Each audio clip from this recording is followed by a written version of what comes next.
Bismillahirrahmanirrahim. Assalamualaikum warahmatullahi ta'ala wabarakatuh. Alhamdulillahi rabbil alamin. Wassalatu wassalamu ala rasulina al-karim wa ala alihi wa ashabihi ajma'in. Subhanaka la ilma lana illa ma 'allamtana innaka antal alimul hakim. La hawla wa la quwwata illa billahil aliyyil azim. Allahumma iftah 'alaina futuhal 'arifin warzuqna fahman nabiyyin. Allahumma faqihna fid din wa 'allimna at-ta'wil. Allahumma fahhimna kama fahhamta Sulaiman alaihi salam.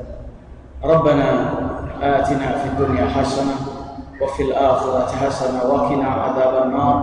Wa sallallahu ala sayyidina Muhammad wa ala alihi wa sahbihi ajma'in. Walhamdulillahi rabbil alamin. Taqabbalallah. Alhamdulillahi rabbil alamin. Wassalatu wassalamu ala rasulina al-karim wa ala alihi wa ashabihi ajma'in. Terima kasih dan syukur kepada Allah Subhanahu wa taala dan seterusnya kepada semua ahli jawatan kuasa masjid dan teristimewa tuan imam dan seterusnya hadirin dan hadirat yang dirahmati Allah sekalian.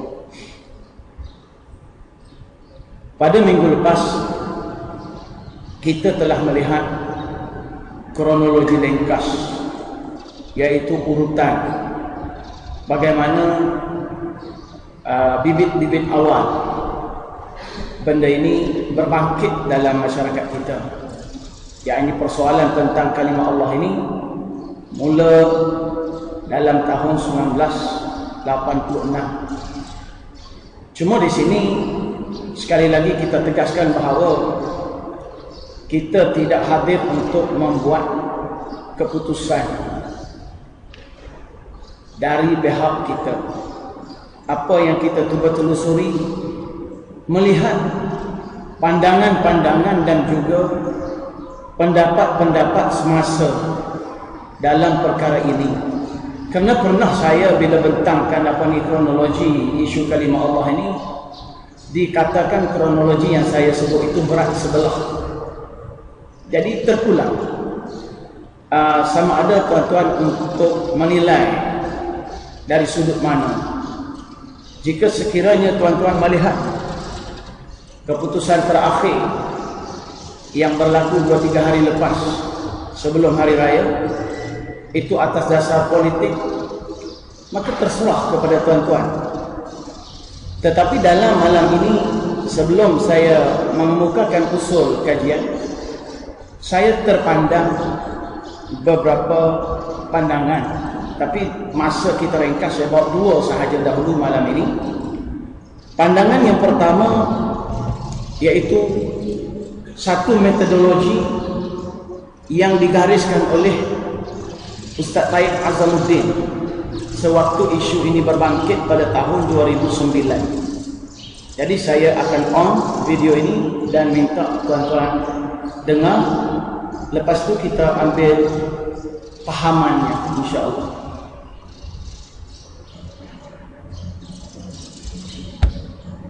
Terima kasih Yang Berhormat Datuk dan Yang Berhormat Louis serta panduan permintaan sahabat-sahabat.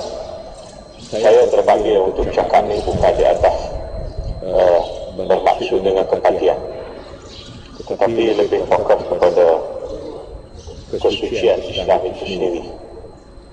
Itu terpulang kepada tafsiran orang lah kalau dia nak meletakkan kedudukan di mana. Yang juga saya sekaligus juga menghormati pandangan yang diberi oleh Yang Berhormat bin dulu. Sebenarnya persoalan ini mungkin kita tidak begitu selesa sangat perbahasan dan perbujahan yang kita gunakan dalam dewan ini. Kalaupun dia selepas kita dapat habarkan di luar, di tempat lain baru kita konfirm dan di dewan. Tapi walau macam mana pun, saya faham kepada apa yang telah diberikan oleh Yang Berhormat Shah Alam dan Yang Berhormat Kepala Selangor dan sahabat-sahabat yang lain. Sekarang ini yang sebenarnya perlu kita dapat penjelasan Allah yang mana yang kita perbincangkan.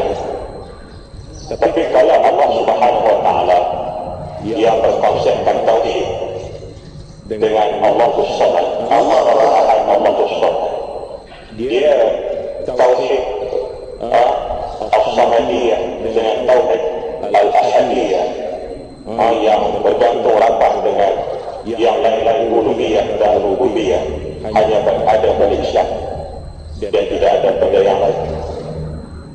Sebab itu kalau kita nak bahaskan masalah Allah yang disebut dalam Al-Quran, kita kena lihat juga sababun nuzul. Dan kalau kita nak buka mengenai Allah kepada yang lain-lain, Al-Quran juga pernah mendekatkan dalam surah At-Taubah.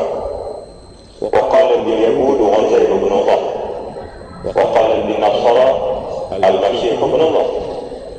Orang Yahudi dia kata Uzair anak Allah, orang Kristian dia kata Al-Masih anak Allah. Daripada penjelasan ringkas ini kita nampak Allah yang dimaksudkan oleh Yahudi lain daripada Allah tauhid kita. Allah yang dimaksudkan oleh orang-orang Masih dan orang-orang lain adalah lain daripada Allah yang dimaksudkan oleh Islam. Sebab ketauhidan makna Al-Ahadiyah dan As-Samadiyah itu tidak menjadi suatu tunggak kepercayaan kepada yang lain daripada Islam. Sebab itu bagi yang agama lain tadi dia mendakwa untuk sedangkan kita Allah bukan ada anak dan tidak diperanakkan dan tidak beranak. Jadi ini persoalan. Jadi yang saya rasa ialah pihak kementerian, pihak kerajaan mesti menegaskan Allah dalam bentuk hal. Kalau kita cakap dalam Allah dalam bentuk umum, betullah kita boleh bahawa orang Hindu, orang Kristian, orang lain pun dia kata kita Tuhan Allah juga. Jadi Allah nama. Jadi mungkin di sini kita perlu mendapat suatu garis panduan yang jelas yang kita kata tak boleh digunakan oleh orang lain itu Allah dalam kedudukan mana. Tapi kalau Allah dalam kedudukan Islam yang Ahadiyah dan As-Samadiyah memang tak boleh orang lain guna. Yang saya rasa ini Allah apa yang saya nampak dari sini itu. Jadi kalau itu kita boleh terima, sebenarnya kita tidak ada perselingkuhan apa-apa. Cuma kita tak sedang menegaskan kepada pihak kerajaan dan seluruh. Tidak. Dan saya rasa dalam perbahasan ini agak tak berapa munasabah kalau kita bawa dari segi bahasa bilang, bahasa itu panjang untuk cerita. Sebab itu kalau kita lihat dalam kitab-kitab yang sempat dirojok, perselingkuhan ini berlaku atau khilaf ini berlaku di antara ulama-ulama yang lebih muktabar daripada kita sekarang. Tetapi semuanya memberi hujah-hujah yang kenapa mereka kata boleh dan kenapa ada yang mereka kata tak boleh. Dalam kita menangani di antara dua perselisihan pendapat ulama muktabar ini, maka apa yang perlu bagi kita sekarang ialah kita perlu memahami wakil kita di Indonesia. Wakil kita di Indonesia mau tidak mau dengan ketimuran kita, dengan budaya Melayu kita sebelah sini dan juga budaya orang kita lain daripada yang berlaku di Eropah atau berlaku di dunia lain. Wakil kita yang saya yakin setakat hari ini Allah rata-rata akan menjadi satu confuse, akan menjadi satu perselingkuhan dan perkalahan yang mungkin sikit apabila benda ini dibuka ke mana-mana. Misal kita katakan minta maaf kepada saudara-saudara kita yang bukan Islam, sama ada dalam agama Buddha, dalam agama Hindu atau Kristian sebagainya. Anda kata saya bertanya kepada sahabat saya yang beragama Hindu, sahabat yang beragama Hindu, kamu nak pergi mana? Saya nak pergi sembah Allah. Tanya pula sahabat saya yang bertubahan pun atau Kristian, mana nak pergi? Saya pergi sembah Allah. Jadi ini konflik kepada Allah dan ketuhanan kita. Allah yang mana ini?